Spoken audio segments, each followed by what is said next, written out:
तो ट्रंप ने भारत को एक डेड इकोनॉमी बोला और हिंदुस्तान की हिस्ट्री में सबसे तेजस्वी जो नेता हुए होंगे वो राहुल गांधी जी हैं और उन्होंने ट्रंप के साथ 100% अग्री किया। उस पर श्वेताब की एक वीडियो है जिसे हम आज देखेंगे। लेकिन इससे पहले एक चीज़ एड्रेस कर देता हूँ। काफ़ी व्यूअर्स का क्वेश्चन रहता है कि आप खुद ही इस तरीके के वीडियोस के ऊपर अपने विचार क्यों नहीं देते, श्वेताब की वीडियो के ऊपर क्यों रिएक्ट करते हो। तो आई अंडरस्टैंड आप लोगों ने शायद ये वाला फॉर्मेट नहीं देखा होगा और आपका भाई पायनियर है इस फॉर्मेट का कि एक ऑलरेडी रिएक्टेड वीडियो के ऊपर भी रिएक्शन दिया जा सकता है। उसके अब रीज़न देख लेते हैं कि जो मेरे उसके रीज़न्स हैं वो क्यों हैं। मैं जस्टिफाई कर देता हूँ अपने एक्शन को। पहली चीज़ तो देखो भाई, सीधा सीधा मुझे श्वेताब पसंद है, उसके व्यूज़ पसंद है। हम अग्री नहीं कर रहे होते हर चीज़ पे, और यही उसका वो है कि अगर हर कुछ वो और मैं अग्री कर रहे हैं तो फिर मेरे बोलने का कोई फ़ायदा नहीं है। लेकिन मुझे वो व्यक्ति एज ए एनालिस्ट या एज ए विचारक पसंद है, बट हमारे व्यूज़ नहीं मिलते, तो उसमें मैं अपना काउंटर व्यू दे देता हूँ। ठीक है, तो एक बायस है, एक जैसे एक क्रिएटर पसंद हो आपको उस तरीके का एक बायस है, लेट्स से वो। ठीक है। दूसरा, इवन दो हमारा सोचने का तरीका काफ़ी सिमिलर है, मेरा जो लेट्स से अप्रोच या पीओवी होता है वो मोर थोड़ा सा लॉजिकल होता है। श्वेताब का या राइट विंग कह लो, राइट विंग, लॉजिकल, ट्रेडिशनल, या जो भी आपको वर्ड यूज़ करना है। श्वेताब का थोड़ा सा लेफ्ट विंग या लिबरल, या again I don't want to label him क्योंकि नहीं लोग पसंद करते अपने आप को लेबल करना, बट फिर भी मुझे लगता है थोड़ा सा लिबरल उसका अप्रोच होता है चीज़ों के प्रति। दूसरा, वो उसका थोड़ा एम्पैथी वाला भी अप्रोच होता है मेरे मुकाबले, ऐसा मुझे लगता है, जिससे कि मुझे भी एक लेट्स से कॉन्टेक्स्ट मिलता है चीज़ को देखने का, एक काउंटर कॉन्टेक्स्ट। और जो फिर मुझे उसकी बातों में गलत लगता है वो भी मैं, अगर कभी तो मैंने ऐसा किया हो कि मैंने कहा हाँ हाँ हाँ सारी बातों से अग्री कराओ, ठीक है, कोई चीज़ जो मुझे डिसएग्रीएबल लगी है और मैंने उसे नहीं पॉइंट आउट किया, तब एक डिफरेंट चीज़ है। अगेन हो सकता है कि 60 से 70% चीज़ों में अग्री करते हो, 30% पे डिसएग्री करते हो, बट जो है वो है। उसके बाद एक लास्ट चीज़ ये भी है कि जब आप किसी इशू के कॉन्टेक्स्ट में बात करते हो तो एक कॉन्वर्सेशन का सिचुएशन क्रिएट हो जाता है। इवन दो ये वन वे है, लाइक जो मेरे पॉइंट से उस पर उसको रिस्पॉन्स करने का मौका नहीं मिल रहा, बट चक्कर ये है, देखो आपकी यूट्यूब की कैसी भी कंटेंट हो, कुछ भी बात हो, अगर आपकी एक सर्टेन लेवल की रीच नहीं है यूट्यूब पे, तो फिर आप, टू बी ऑनेस्ट मुझे पता भी नहीं है कि कैसे गेस्ट्स को इनवाइट करते हैं, कैसे एक दूसरे को लोग कांटेक्ट करते हैं। तो I don't know how I could invite somebody to talk to me. तो इसलिए मुझे रिएक्शन वाला जो मीडियम लगता है वो ज़्यादा एक्सेसिबल लगता है मेरी पोजीशन में। अगेन मुझे इस प्रोटोकॉल की अंडरस्टैंडिंग नहीं है।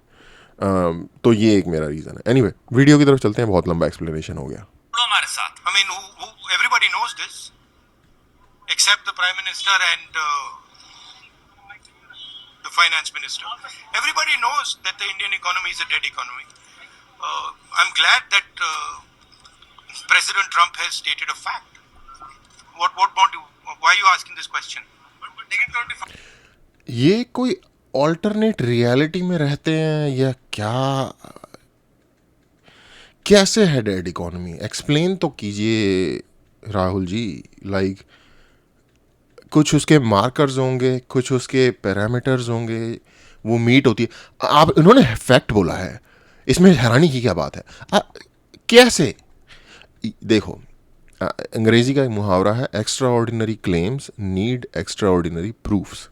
ठीक है, तो आप एक एक्स्ट्रा ऑर्डिनरी क्लेम कर रहे हैं कि इंडियन इकोनॉमी डेड है, जब पूरी दुनिया की फाइनेंशियल इकोनॉमिक एजेंसीज कह रही हैं कि India one of the fastest और probably fastest growing major economy है, क्लोज टू 7% पे। ठीक है, जीडीपी ग्रोथ की बात हो रही है इस टाइम, नॉमिनल की। तो आप जब काउंटर क्लेम कर रहे हो इतने बड़े वर्ल्ड ऑर्गेनाइजेशंस के बारे में, जो कि बीजेपी के नौकर नहीं लगे हुए जो वो उनकी तारीफ में या कंट्री की तारीफ में बोलेंगे। तो आपको एटलीस्ट कुछ डेटा, कुछ प्रूफ तो प्रोवाइड करना चाहिए ना, या जस्ट बिकॉज आपको चाहिए कि मुझे वोट देके मुझे प्राइम मिनिस्टर बना दो। और इवन इसमें कि आपका एक लाभ भी है ऐसा बोलने में, जब आप एक ऐसे कॉन्फ्लिक्ट ऑफ इंटरेस्ट वाले सिनेरियो में इतना बड़ा क्लेम कर रहे हो, कोई प्रूफ नहीं दे रहे। I hope you understand how it looks, जिसमें कि आप कंट्री को भी देखा जाए क्या, अरे हम तो जी लुटे पीटे भिखारी हैं पूरी दुनिया में, ऐसे कर चिल्ला के आप बोल रहे हो एज ए ऑपोजिशन लीडर। तो आप कौन सी ऐसे बिजनेस के साथ दूसरे बिजनेस करना चाहेंगे जो डिक्लेयर करे अरे हम तो बैंकरप्ट हैं, या हम तो, हमारा तो डेड है बिजनेस। कौन करना चाहेगा डेड बिजनेस? और करना भी चाहेगा तो किस लेवरेज के लेवल के साथ आपके साथ बिजनेस करने के लिए आएगा? तो being a leader of opposition, आप कॉन्फ्लिक्ट ऑफ इंटरेस्ट वाला क्लेम कर रहे हो, अपनी देश की बदनामी कर रहे हो, अपने देश की जो पॉइंट ऑफ स्ट्रेंथ है उसको वीक कर रहे हो, जस्ट बिकॉज इसलिए ताकि आपको वोट मिल जाए। मैं तो इसी जब आप इतने सिनिकल तरीके से देखोगे चीज़ों को और करोगे एक्शंस, तो मैं भी as a citizen, as a third party, आपको सिनिकल तरीके से ही आपके एक्शंस को जज करूंगा। तो मैं भी जस्ट यही डिसाइड करूंगा कि आपने जो ये बात कही है इसमें एग्जैक्टली आपका सेल्फ बेनिफिट का थॉट इंक्लूड है। क्योंकि कोई भी प्रोफेशनल एजेंसीज जो इन चीज़ों पे मत देती है वो तो अग्री नहीं कर रही है आपके साथ। मूडीज अग्री कर रहा हो, या मूडीज मोदी का नहीं है बाय द वे, अगर किसी को लग रहा हो, अमेरिकन एजेंसी है। मूडीज अग्री कर रहा हो, वर्ल्ड बैंक अग्री कर रहा हो, IMF अग्री कर रहा हो, कोई भी अग्री कर रहा हो, तो मैं मान लूंगा आपकी बात। यार क्या दुर्भाग्य हमारा ये है कि देश को नुकसान पहुंचाने वाले व्यक्ति इतने बड़े बड़े लेवल्स पे बैठे हुए हैं। 5% टैरिफ लगाया, फिर पेनल्टी भी लगा दी है। It is a dead economy. Are you people not aware of this? आपको ये मालूम नहीं है कि इंडियन इकोनॉमी डेड इकोनॉमी है? नहीं है। हम अवेयर नहीं है, समझाइए। कोई कंफ्यूजन है आप में? पूरी दुनिया जानती है कि Indian economy is a dead economy, और बीजेपी ने इकोनॉमी को खत्म कर दिया है। क्यों खत्म किया है? अदानी जी की मदद करने के लिए खत्म किया है। तो आप लोग हैरान क्यों लग रहे हो? पहली चीज, अदानी जी की मदद करने के लिए मोदी जी ने इंडियन इकोनॉमी को खत्म कर दिया है। शाबाश। इस बात का कोई लॉजिक है? मैं अक्सर जब ये क्लेम कर रहा होता हूं कि इस व्यक्ति ने, देखो, कोई भी पेपर या कुछ भी लिखते हो ना जब आप, तो सबसे पहले आप बताते हो कि ये मेरा क्लेम है या फिर इस चीज़ के बारे में मैं बात करूंगा। उसके बाद आप अपना प्रिंसिपल बताते हो कि आपका जो क्लेम है उसके पीछे का प्रिंसिपल क्या है, वर्किंग मैकेनिज्म क्या है। उसके बाद एक्सप्लेन करते हो डिफरेंट पार्ट्स आपके जो रिसर्च हैं, स्टडी उसके, ठीक है। उसके बाद methodology, diagrams, charts, pie charts, graphs, what ever, जो भी सारा इंक्लूड करते हो, और एंड में एक सर्टेन कंक्लूजन देते हो, कुछ डेटा वट जो भी फेंकते हो, ठीक है। एंड में कंक्लूजन देके कंक्लूड करते हो कि ये मेरा वो है, ठीक है। ये एक तरीका है रिसर्च पेपर लिखने का। डिफरेंट तरीके हो सकते हैं। किसी रिसर्च पेपर में हो सकता है कि आप क्वेश्चन उठाओ और फिर उसके बाद यही प्रोसीजर फॉलो करो instead of declaring in the beginning. तो इसके बारे में मैं और मेरा भाई अक्सर कहते रहते हैं। एक दो कवि हुए हैं बड़े फेमस, हजारी प्रसाद द्विवेदी और something Shukla, Ramchandra Shukla I think. तो उनका आपस में ये था, मुझे एग्जैक्ट याद नहीं है। जो शुक्ल थे वो पहले पूरा समझाते थे और फिर कंक्लूजन बताते थे, और जो हजारी प्रसाद द्विवेदी थे वो पहले कंक्लूजन बताते थे और फिर समझाते थे कि ऐसा क्यों है। या तो वाइस एंड वर्सा, या तो इसमें से दूसरे बंदे का दूसरा मेथड होगा और पहले बंदे का दूसरे बंदे का पहला मेथड होगा, पहले बंदे का दूसरा मेथड होगा। तो मैं और मेरा मेरा भाई, हम इसमें इस चीज़ के ऊपर एक मीम है हमारा, एकेडमिक मीम। एनीवे, तो जब आप ये एक तरीका होता है, राइट। अब इन्होंने क्लेम कर दिया डेड इकोनॉमी है जी, अडानी की हेल्प करने के लिए मोदी जी ने इकोनॉमी को किल कर दिया है। कॉमिक्स तो चल नहीं रही है, एक्सप्लेन तो करो भैया, हुआ क्या था, स्टोरी तो बताओ जरा हमें, डेटा तो दो, कुछ कहाँ बेचा। आपके ही द्वारा रूल्ड स्टेट्स के अंदर ह्यूज लेवल के कॉन्ट्रैक्ट्स क्यों मिल रहे हैं फिर अडानी को? ठीक है, एग्जांपल पढ़ा है ऑनलाइन, जाके कोई भी देख सकता है। आंध्र प्रदेश की बात कर रहा हूँ। Anyway, let's move on. Donald Trump का ओरिजिनल स्टेटमेंट है। किस कॉन्टेक्स्ट में स्टेटमेंट कही? क्या एक बहुत सोच मोच सूझ से ये कमेंट आया है? नहीं। क्या डोनाल्ड ट्रंप जनरली अपनी जिंदगी में चीजों को जो बोलता है बहुत सोच सूझ से बोलता है? नहीं। कैसे करता है, मोस्ट सिचुएशंस में काफी dominatingly zero sum game kind of खेलता है, मेरी सुनो नहीं तो तुम्हारी एमसीबीसी काइंड ऑफ वो अप्रोच है जीवन में, चीजों को लेके, कंट्रीज को लेके, इकोनॉमीज को लेके। तुमने ये कह दिया अभी दिखाता हूँ तुझको, तेरे पास बम है मेरे पास भी बम है, अच्छा ये ज्यादा बकवास कर रहा है, अरे दो न्यूक्लियर सबमरीन भेज दी मैंने। भाव देखो, आचरण देखो, कौन सी चीज किस कॉन्टेक्स्ट में कही गई है, उसको स्टडी करना बहुत इंपॉर्टेंट है, बिकॉज वो कॉन्टेक्स्ट दुनिया को दिख रहा है। एक इंसान ने आपको बोला कि अरे भाड़ में गए, ज्यादा नहीं करेंगे तो वैसे डेड इकोनॉमी ऐसे करे खुच रहे।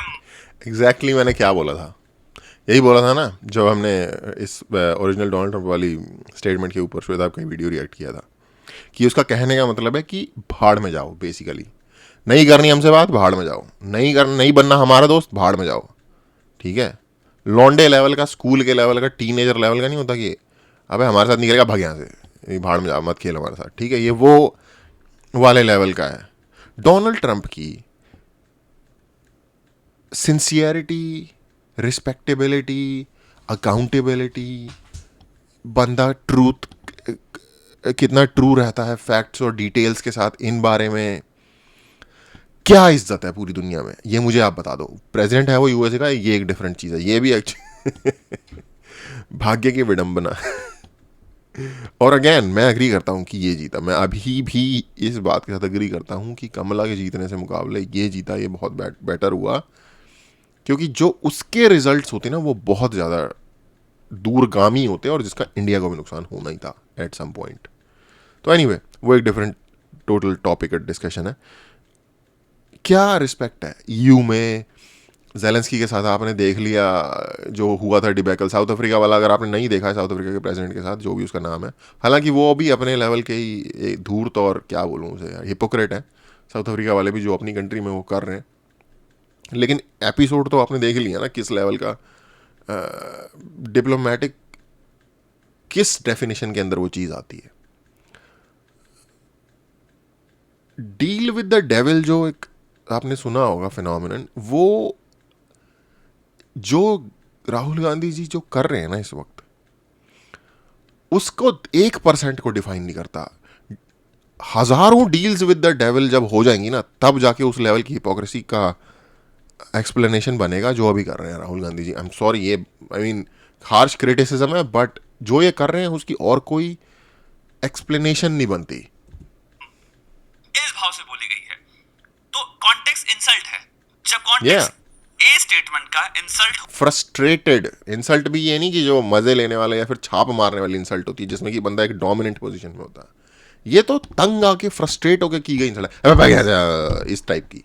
ठीक है, ये भी नहीं कि किसी ने किसी को कम बैक मारा हो बड़ा कूल जिसमें कि सारे हंस रहे हो उसके ऊपर, वो नहीं, जो बोल रहा है ना उस पर ही दुनिया हंसे, उस लेवल का की इंसल्ट है। होता है और आप उसको वैलिडेट कर देते हो, तो महसूस मेजॉरिटी लोगों को यही होगा कि इवन तो अगर आप लेट्स से कहना चाह रहे हो मेरा पॉइंट सी है, क्रोनी कैपिटलिज्म या समथिंग समथिंग को इन रीजंस की वजह से इकोनॉमी में डैमेज आया है, या फिर मैं बहुत हाइपरबोलिक टर्मिनोलॉजी यूज कर रहा हूं कि इकोनॉमी डेड है, रिगार्डलेस, अब वो सब मैटर नहीं करता।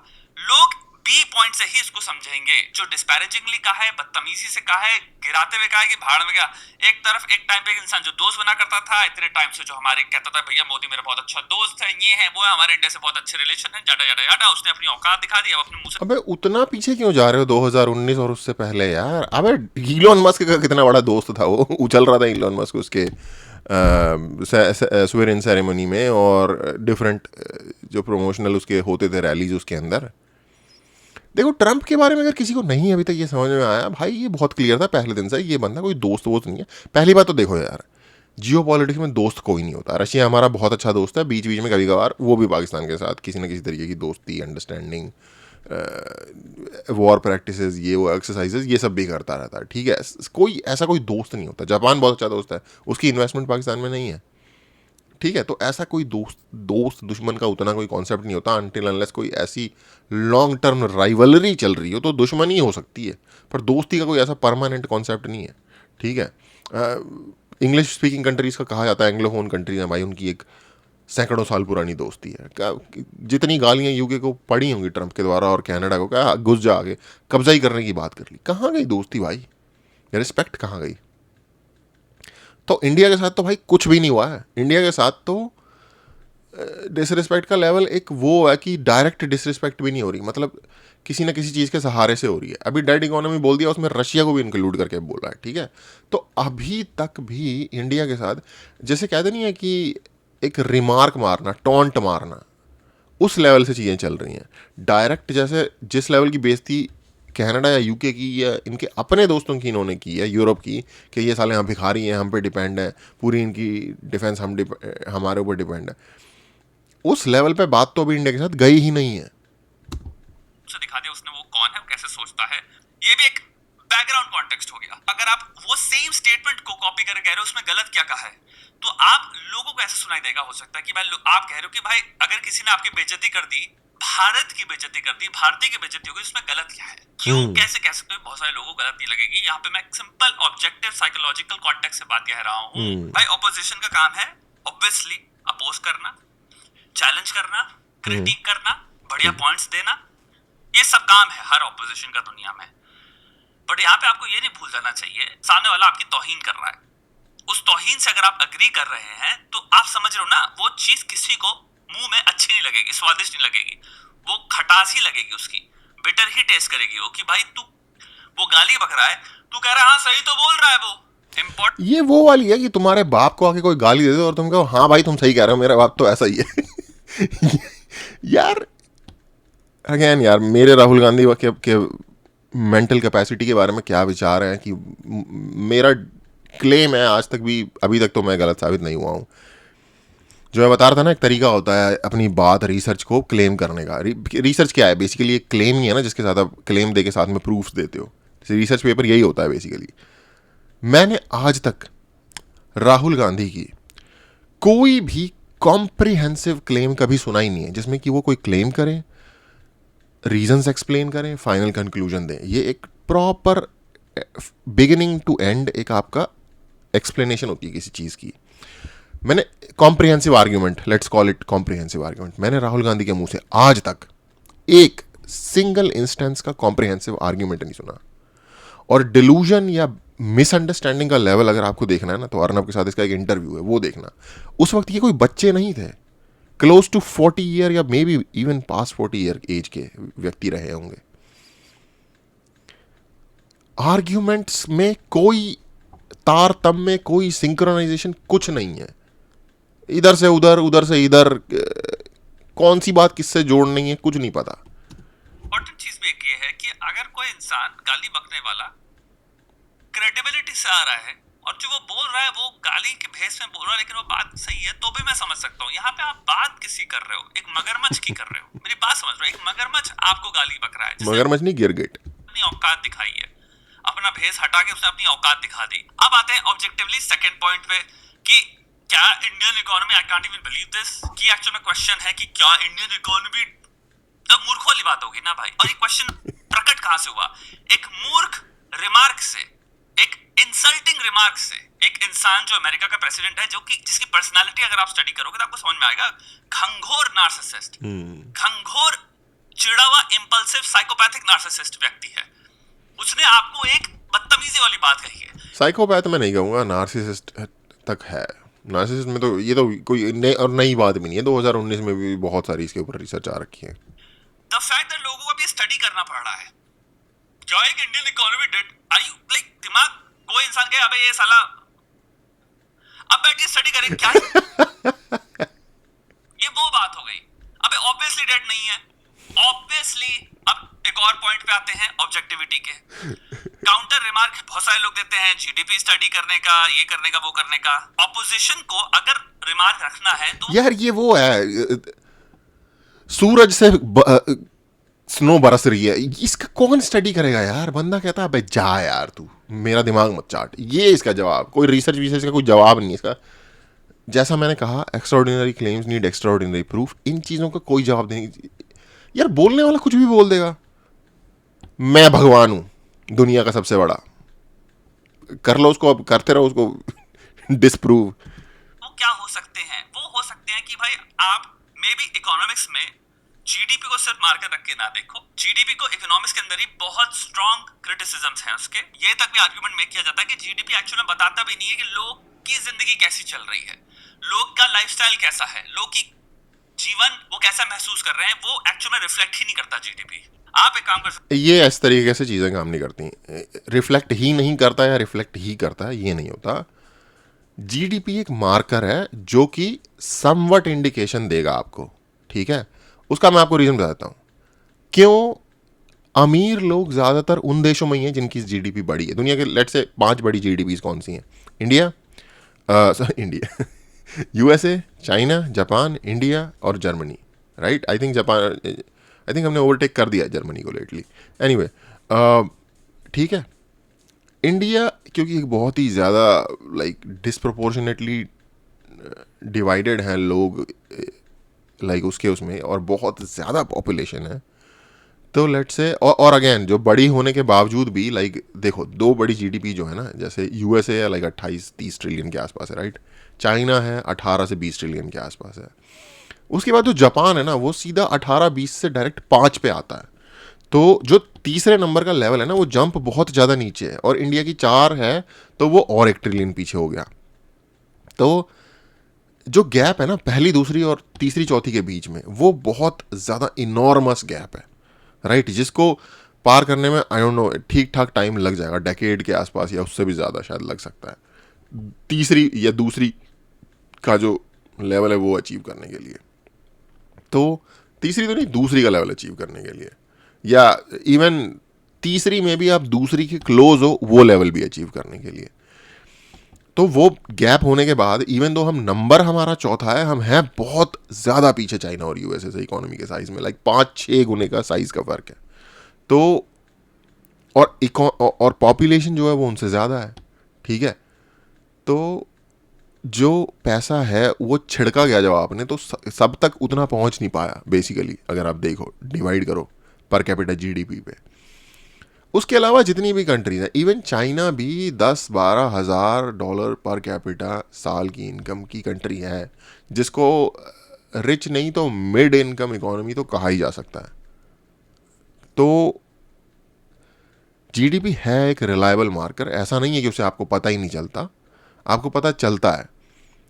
जितनी भी एक्सट्रीम गरीब कंट्रीज हैं, इंडिया का मैं इसलिए एग्जांपल लेता क्योंकि इंडिया में एक एक्सट्रीम गरीबी भी है तो एक्सट्रीम अमीरी भी है, वो इंडिया एक स्पेसिफिक डिफरेंट केस है। बट इन जनरल अगर 10 दुनिया की गरीबेस्ट कंट्रीज उठाओ, ठीक है, अफ्रीकन कंट्रीज होंगी, डीआरसी हो गया, सोमालिया हो गया, ऐसी ऐसी कंट्रीज हैं, इनकी इकोनॉमी का क्या साइज़ है?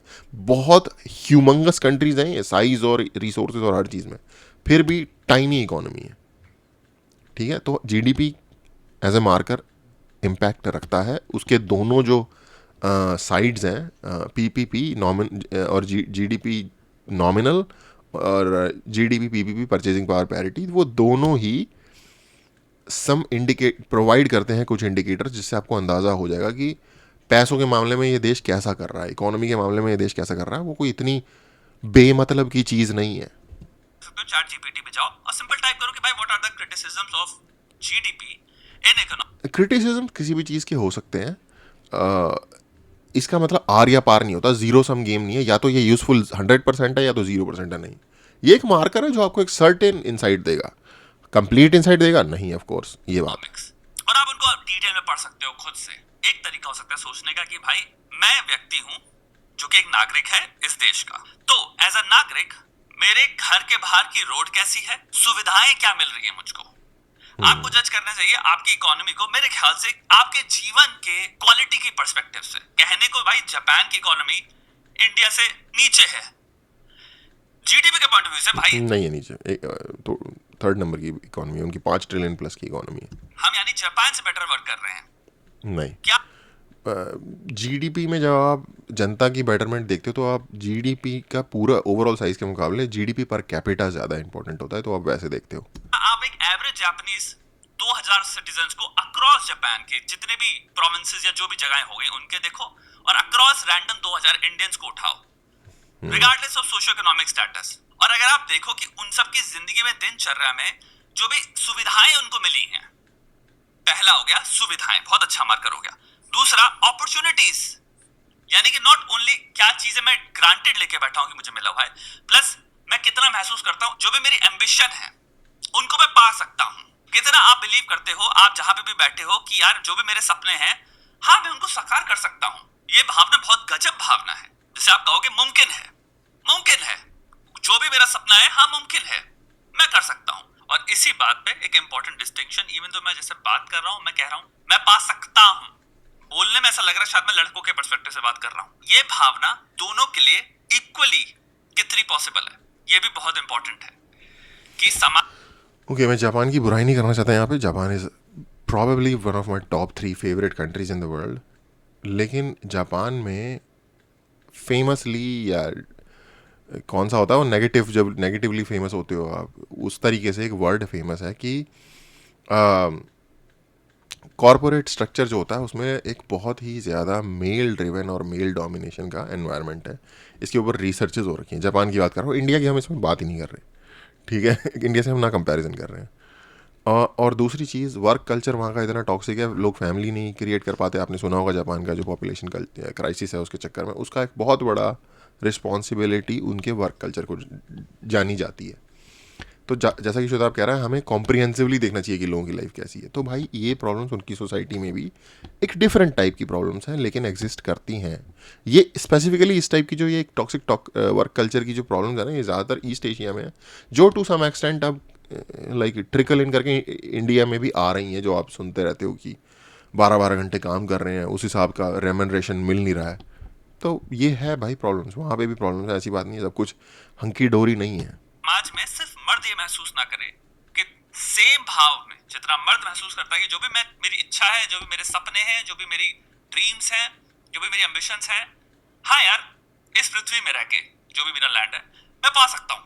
वो इतने ही अमाउंट पे लड़कियां भी फील कर रही हैं कि नहीं कर रही, बहुत इंपॉर्टेंट मार्कर है। ऐसा ये 100% इक्वालिटी जापान में तो खैर बिल्कुल ही नहीं है। बहुत कम जगह है। स्कैंडिनेविया के बारे में कहा जाता है कि उन्होंने ऑलमोस्ट पैरिटी ले ली है इस चीज़ में, बाकी ये कहीं भी एग्जिस्ट नहीं करता दोस्त।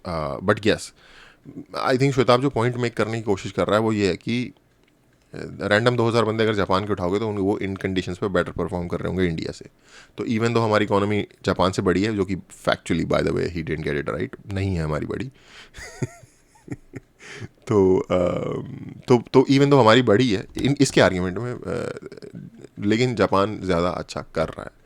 तो बेसिकली ये थोड़ा सा अच्छा मार्कर नहीं है जो ये कहने की कोशिश कर रहा है। But again let's move on. Labour laws कैसे हैं? हाँ। आप कितना सेंस ऑफ जस्टिस फील करते हो इस देश में? आप कितना महसूस करते हो कि अगर मेरे साथ कुछ भी बुरा हुआ है, मुझे by the way labour laws सिर्फ एक एस्पेक्ट है जस्टिस का। जस्टिस एक बहुत बड़ा है। रोड पे चल रहे हो, किसी ने आपको आके 4 बंदों ने आके आपको पीट दिया, उसके लिए क्या रिकोर्स है आपके पास? किसी ने आपका सामान छीन लिया, क्या रिकोर्स है? वो एक जस्टिस बहुत बहुत बड़ी टर्म है। लेबर लॉज एक छोटा सा एस्पेक्ट है उसका। यहाँ पे जस्टिस मिलेगा। एम्बिशन के अंदर ही आता है नौकरियां भी।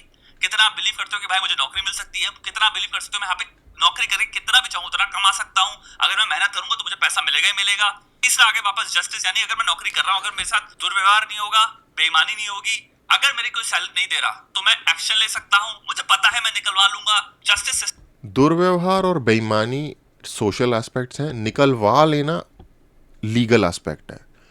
हमेशा ये ध्यान रखो कि कोई जो गवर्नमेंट या सिस्टम है ना, वो सोसाइटी का जो सोशल लेवल है ना, उसके ही समतल में चलेगी, बराबर में चलेगी बेसिकली। अगर चोर किस्म के लोग हैं सोसाइटी में, जो कि हैं हमारी सोसाइटी में भाई, अगर इतनी ही बढ़िया सोसाइटी होती तो पैसे आपके लेके लोग ही भाग जाते हैं ना। काम करवा के जॉब के मालिक वाले ही पैसा नहीं दे रहे होते ना, या फिर अब्यूज़ कर रहे होते हैं। सरकार तो आके उनको नहीं कह रही होती अब्यूज़ करो अपने एम्प्लॉयज़ को। तो उसी टाइप की थोड़ी मिलती जुलती सी सरकार भी होती है, ठीक है, क्योंकि सरकार में वही लोग हैं जो सोसाइटी में आम लोग थे पहले, वो सरकार में चले गए इन सम वे। तो ये वो चीज़ है। लेकिन हाँ, आप कह सकते हो कि जापान में रिकोर्स होगा इन चीज़ों का, अगर उनके लिए कोई चीज़ें बेटर होंगी। सिस्टम बैठा है जहाँ पे ऊंच नीच। बाय द वे, अगर पैसा ही आपने कमाना है ना, तो उसके लिए इंडिया में अगर आप मेहनत और विजन और इंटेलिजेंस रखते हो, तो पैसा कमाने की जो अपॉर्चुनिटी है उसकी आई डोंट थिंक कि उसकी कमी इंडिया में है। आई मीन रीसेंट एग्जांपल देख लो यार। ऊपर कोई ताकतवर जितने भी लोग हैं वो मुझे प्रताड़ित नहीं कर सकते, वो मुझे रोक नहीं सकते, जकड़ नहीं सकते। साइकोलॉजिकल बिलीफ वो पॉजिटिव है नेगेटिव है with regards to outcomes. Positive outcomes मिलेंगे, ये कितना है, तो ये बेटर चीजें हो गई। और आई थिंक जो विचार है ना इसके बारे में, वो तो बहुत नेगेटिव है। लाइक इंडिया में अगर आपको इंडिया की कंडीशन के बारे में आपकी सड़क पर जाकर लोगों से पूछोगे तो आपको याद होगा वो बंदा, अरे वहाँ पड़ी है तो विचार के लेवल पे तो वो लेवल चल रहा है भाई। थिंक जिंदगी में अगर क्रिटिसाइज करना है, आई थिंक हम लोगों को ऐसे मार्कर्स के बेसिस पे करना चाहिए कि भाई लोगों की, मिडिल क्लास की फॉर एग्जांपल इस वक्त जिंदगी देखो, मिडिल क्लास के पास फॉर एग्जांपल लेबर लॉज के पॉइंट ऑफ व्यू से ओवरवर्क करवा रहे हैं लेकिन पैसा नहीं दे रहे, एम्प्लॉयमेंट कितना जनरेट हो रहा है इस देश में, लोगों को उनकी डिजर्व्ड सैलरी वेजेस मिल रही है कि नहीं मिल जायज रही? तरीके से मिल ये रही वो है। पॉइंट्स हैं जो कि एक्चुअली बहुत सारे लोग महसूस करते हैं, रिलेट करेंगे और वो कहेंगे हाँ भाई ये एक्चुअल में जेन्युइन चीजें हैं। अब मैं एक जनरल बात करने वाला हूँ, जिंदगी में जब भी कोशिश करो, और ये कोशिश ही होगी, बट अपने आर्गुमेंट को, पर यार देखो, ओरिजिनल पॉइंट है कि क्या इकोनॉमी डेड है, वो बिल्कुल ही डिफरेंट चीज़ है इसके मुकाबले। ये सारी तो सोसाइटल प्रॉब्लम्स है ना। चोर चोट्टे टाइप के लोग सोसाइटी में भरे हुए हैं, इसमें सरकार और इकोनॉमी का कोई वो नहीं है। ये तो सोशल, हमें तो एक एथिकल और मोरल जो एक अंडरस्टैंडिंग या लेवल उठाना है कंट्री का। मेरा तो शायद पता नहीं कितनी वीडियोस में मैंने ये बात बोली है भाई, हमारी सोसाइटी की प्रॉब्लम पैसा नहीं है, करप्शन भी नहीं है। हमारी सोसाइटी की प्रॉब्लम एथिकल मोरल स्टैंडर्ड उठाना है, सबसे नंबर 1 प्रॉब्लम। क्योंकि जब एथिकल मोरल स्टैंडर्ड हम अपना उठाएंगे ना, तो सड़क पे गुटखा भी नहीं थूक रहे होंगे, क्योंकि वो इमेजिन करेंगे कि भाई ये गलत काम है। ठीक है, ईमानदारी होगी, लोग एक दूसरे के साथ थोड़ा सा बेटर ट्रीट करेंगे, इंसान को इंसान समझेंगे। ऐसी बात नहीं है, इतना भी कोई बुरा नहीं है। आप दूसरे देशों में जाकर देखोगे तो आपको रियलाइज़ होगा कि बहुत सारी अच्छी चीज़ें भी हैं इंडियन सोसाइटी और लोगों के अंदर। बट एक आई डोंट नो, एक लेजी और एक अरे चलना हो जाएगा, कुछ नहीं होता, कुछ नहीं होता, ये वाला जो एटीट्यूड है कुछ नहीं होता, ये कुछ इस पे वर्क करने की ज़रूरत है। कटाक्ष को जितना डेटा ओरिएंटेड और जितना प्रिसाइज रख पाओ उतना बेटर है। जितना आर्गुमेंट तुम्हारा जनरल है और प्रिसाइज नहीं है, उतना ही वो घटिया आर्गुमेंट है, क्योंकि वो उसमें वेगनेस बहुत है, क्लैरिटी नहीं है। आप हो सकता है अपने पार्टनर से बात कर रहे हैं, अपने ऑफिस से बात कर रहे हैं, कहीं पे भी जब भी अपना सामने रखना हो पॉइंट, जितना स्पेसिफिसिटी में रख पाओ उतना बढ़िया है, क्योंकि स्पेसिफिसिटी इंसान बहुत क्विकली समझ सकता है, वो नॉइज हटा सकता है स्पेसिफिसिटी में, यानी कि सिग्नल डिटेक्शन थ्योरी के पॉइंट ऑफ व्यू से सिग्नल हम इजीली डिटेक्ट कर सकते हैं। नॉइस तो आपने ही हटा दी ना जब आप स्पेसिफिक हो गए। स्पेसिफिसिटी बाय द वे, मैं क्योंकि थिएटर बैकग्राउंड से हूँ, तो थिएटर या एक्टिंग का भी एक बहुत इम्पोर्टेंट पार्ट है स्पेसिफिसिटी। वो उसमें एक डिफरेंट तरीके से वर्क करती है, मैं यहाँ शेयर नहीं करूँगा कैसे, क्योंकि मुझे बड़ा टाइम लगा उसे समझने में। बट कभी मौका मिला तो शेयर करेंगे। बात क्या हो रही है मैं इजीली डिटेक्ट कर सकता हूँ, क्योंकि मैं एम्बिग्युइटी में नहीं फंसा कि यार ये कह रहा है या ये कह रहा है, मतलब ये हो सकता है, क्या मतलब हो सकता है, उस पर डिबेट नहीं चल रही। एग्जैक्ट बात आपने ये कही, मुझे समझ में आई। टाइम तुम सेव करते हो लोगों का, कॉस्ट सेव करते हो, थिंकिंग कॉस्ट, तो लोग एक्चुअली में तुम्हें अप्रिशिएट करेंगे, एडमायर करेंगे इस चीज को लेके कि हाँ ये पॉइंट पे बात करता है, ये बात है, ठीक है। ऑल्सो स्पेसिफिसिटी तक पहुंचने में होता क्या है, तुम्हारी खुद की एक साइकोलॉजिकल एक्सरसाइज होती है, तुम खुद से प्रैक्टिस करते हो प्रिसाइज वे में अपने। वो तो होगा ही तब ना, जब आप स्पेसिफिसिटी में पहुंची तब पाओगे, जब वो एक्सरसाइज हो चुकी होगी, तभी तो आपने अपने आर्ग्यूमेंट को डिस्टिल करके जो उसका क्या होता है उसे कॉन्सेंट्रेटेड वे में आपने बना लिया ना, वही तो स्पेसिफिसिटी हुई कि आपने कुछ एस्पेक्ट्स को बिल्ड करके शार्प किया हुआ है बिल्कुल। तो उसमें इंटेलेक्चुअल, इसके बारे में सबसे बढ़िया व्यक्ति अगर आपको ऑनलाइन स्पेशली यूट्यूब के एटमॉस्फेयर में आपको कोई व्यक्ति मिलेगा तो वो है जॉर्डन पीटरसन, जो अगर अपने आइडियाज़ को सबसे स्पेसिफिक तरीके से प्रेजेंट कर पाता है, एक स्पेसिफिक वे में बता पाता है। तो वो चीज़ है। बट अगेन हम कम बैक, अगर हम वापस आएँ, ये एक भारत के ऑपोजिशन के नेता के आर्ग्यूमेंट के ऊपर ये पूरी बात हो रही है। यार स्पेसिफिसिटी छोड़ दो, नॉइस ऐड करके भी एटलीस्ट कुछ पॉइंटर्स तो बताओ कि तुम्हारा जो ये क्लेम है इसके पीछे का कुछ रीज़न तो दो, कुछ डेटा तो दो, कुछ वजहें तो बताओ, कुछ एग्जाम्पल्स कोट करो। आई नो ये भी सारा स्पेसिफिसिटी का ही एक पार्ट है, ये सारा भी जो आप अपना आर्ग्यूमेंट शार्प करते हो उसी का एक पार्ट है, लेकिन उसका एक छोटा सा लेवल तो करो कम से कम। ये तो रेटरिक है ना, अरे इकोनॉमी डेड है, अरे ये तो चोर होते हैं, अरे बनिए तो चोर ये सॉरी मैं नहीं कह रहा ऐसा, लोग कहते हैं, मैं उस चीज़ को बता रहा हूँ, ये तो रेटरिक होता है। को फॉर्म करना before just blurting an argument out.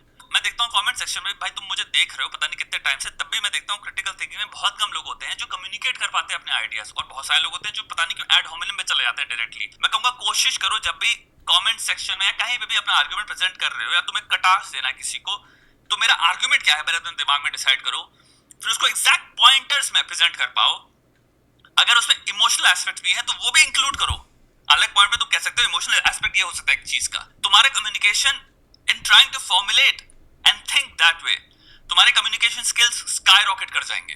बहुत हद तक ये हेल्प करेगा लाइफ में प्रॉब्लम सॉल्विंग में, with your partner, with your friends, with your boss, in lot of arenas, because तुम सेग्रीगेशन सीख जाओगे। क्या वर्ड है सेग्रीगेशन, जो कि इसकी बहुत सारी कॉनोटेशन है पॉलिटिकल। मैं भी एक सेकंड के हम लिए यहाँ पे कम्युनिकेशन बात कर रहे हैं, यानी कि तुम इजीली जब भी कोई बात हो रही होगी तुम्हारा दिमाग ऑटोमेटिकली सेग्रीगेट कर देगा चीजों को कैटेगरीज के हिसाब से या लेबल्स के हिसाब से, और तुम फिर वन बाय वन चीजों पे जा पाओगे, जो कि बहुत हेल्प करेगा बाकी लोगों को। एंड ये बहुत भयंकर सुपर पावर है। आई थिंक यहाँ पे जो है हम जो देख रहे हैं इसको सिंपल साइकोलॉजिकली एनालाइज करना है मुझे राहुल गांधी से कोई मतलब नहीं है। और मुझे सच बताऊं, ये सब वीडियोस में जहां मैं आगे बढ़ रहा हूं, मैं पूरा एक वीडियो भी बनाने वाला हूं उसके बारे में, जिसमें एक्सप्लेन करने वाला हूं ये चैनल किस पथ पे अब जाने वाला है। मैं कंप्लीटली चेंज करने वाला हूं चैनल का। मैं सोच रहा हूं नाम भी चेंज कर दूं। यार यही तो मैं कह रहा हूँ भाई, बंदा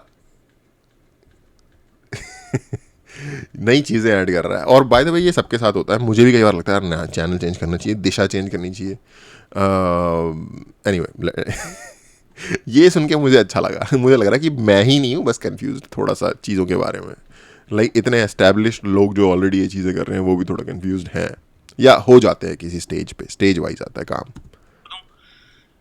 बट एनालिसिस के पॉइंट ऑफ व्यू से हम क्या सीख सकते हैं उसके पॉइंट ऑफ व्यू से, और ऑब्जेक्टिवली हम क्या देख रहे हैं उसके पॉइंट ऑफ व्यू से। बाय द वे आप मेरे आर्ग्यूमेंट को भी, जब मैं कह रहा हूँ ना कि राहुल गांधी को मैंने आज तक कभी कोई वैलिड आर्ग्यूमेंट या फिर एक कॉम्प्रिहेंसिव आर्ग्यूमेंट प्रोड्यूस करते हुए नहीं देखा, तो आप मुझे भी, जैसे शताब ने बोला कि कई बार आप अपना स्पेसिफिसिटी खो देते हो, एड होमिनम पे चले जाते हो, तो मुझे भी आप कह सकते हो कि मैं एड होमिनम कर रहा हूँ, मैं उसके बारे में बात कर रहा हूँ मुकाबले उस व्यक्ति के जो पॉइंट ऑफ आर्ग्यूमेंट है उसके मुकाबले में। लेकिन यार ये कोई रैंडम व्यक्ति नहीं है, इस व्यक्ति का एक रिकॉर्ड है, इस व्यक्ति का एक दूसरी चीज़ों से अगेन जब आप आर्ग्यूमेंट बिल्ड करते हो ना तो उसमें डिफरेंट तरीके की चीज़ें आप इंक्लूड करते हो। क्या कह रहा है ये देखना बहुत ज़रूरी है, लेकिन कौन कह रहा है ये भी आपको कॉन्टेक्स्ट देगा उस व्यक्ति की विचारधारा का, और फिर आप उसकी विचारधारा के कॉन्टेक्स्ट में समझ पाओगे कि वो व्यक्ति ऐसा क्यों कहेगा। फॉर एग्जाम्पल, किसी व्यक्ति का अगर किसी चीज़ में कॉन्फ्लिक्ट ऑफ इंटरेस्ट है और वो व्यक्ति ऐसा क्लेम करे, जैसे कि राहुल गांधी के केस में अगर राहुल गांधी कह रहे हैं कि अरे इकोनॉमी तो मरी हुई है, हाँ जी तो क्या करें, मुझे वोट दो मैं ठीक कर दूंगा, आपको समझ आ जाएगी कि क्या एक्चुअल में मरी हुई है या फिर इस व्यक्ति का कोई इसके पीछे स्वार्थ भी हो सकता है। ये पीएम बनने के लिए भी ऐसी बात कर सकता है। हालांकि बहुत ही गिरी हुई घटिया दो कौड़ी की बात लग रही है, लेकिन कर रहे हैं भाई। जब सामने वाला कर रहा है तो हम डिस्कस भी ना करें। सिंपल दो कॉन्टेक्स्ट है, पहले डोनाल्ड ट्रंप कौन है और दूसरा उसने किया क्या है। अगर डोनाल्ड ट्रंप कोई नोबेल प्राइज विनिंग इकोनॉमिस्ट होता और उसका रिमार्क भी लेट्स से इंसल्टिंग है, तो एटलीस्ट 50% कॉन्टेक्स्ट है कि मे बी हम इस पे डिस्कस कर सकते हैं।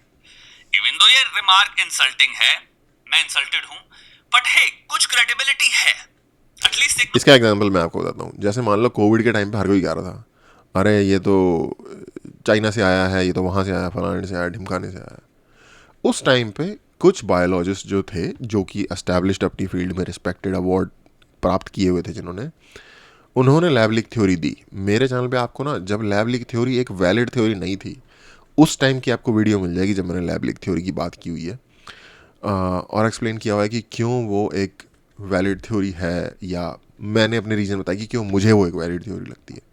उसके बाद में तो खैर पता ही चल गया कि हाँ भाई ये क्लियरली ये चीज़ें हुई थी, ये एक गेन ऑफ फंक्शन का सिस्टम कर रहे थे वुहान चाइना में। ये सर्टेन बंदे फाउची वाउची सब इसमें इंक्लूडेड थे, जो कि out of context, out of hand या तो चला गया या तो डेलिबरेटली कर दिया गया, क्योंकि उन्हें आई डोंट नो, आपको खुद ही जानिए इसके बारे में, थोड़ा खुद से भी रिसर्च करिए। मैं ही अपने आप को क्यों फंसवाऊँ हर चीज़ में। तो है, मैं इंसल्टेड हूं, बट हे कुछ क्रेडिबिलिटी है। तो उस केस में ये था कि इवन दो ये बहुत ही उस टाइम पे, क्योंकि वो एक वैलिड आर्ग्यूमेंट, अग्रीएबल आर्ग्यूमेंट नहीं था, तो आउटलैंडिश आर्ग्यूमेंट माना जाता है, बट एटलीस्ट उन बंदों की कोई क्रेडिबिलिटी थी, क्योंकि वो फेमस लाइक एस्टैब्लिश्ड बायोलॉजिस्ट थे या एस्टैब्लिश्ड लोग थे अपने अपने फील्ड के। एटलीस्ट एक नोबेल प्राइज विनिंग, जो कि considerably for the longest period Nobel prize, अरे भाई नोबेल प्राइज की तो कोशिश कर रहे हैं वो ट्रम्प साहब। टाइम बहुत ही समझदारी वाली स्टेटमेंट्स पास करता आया है, उसने ये स्टेटमेंट पास करी है। तुम दोनों कॉन्टेक्स्ट देखो, यानी पर्सनालिटी के लिटरली व्हाइट हाउस ने मांग लिया भाई नोबेल प्राइज दे दो यार, दे दो हमारे प्रेसिडेंट को Nobel prize. Point of view से भाई वो इंसान गोबर बातें ही करता है, और इंटेंशन क्या है? स्वीपिंग रिमार्क है, इंसल्ट करने का।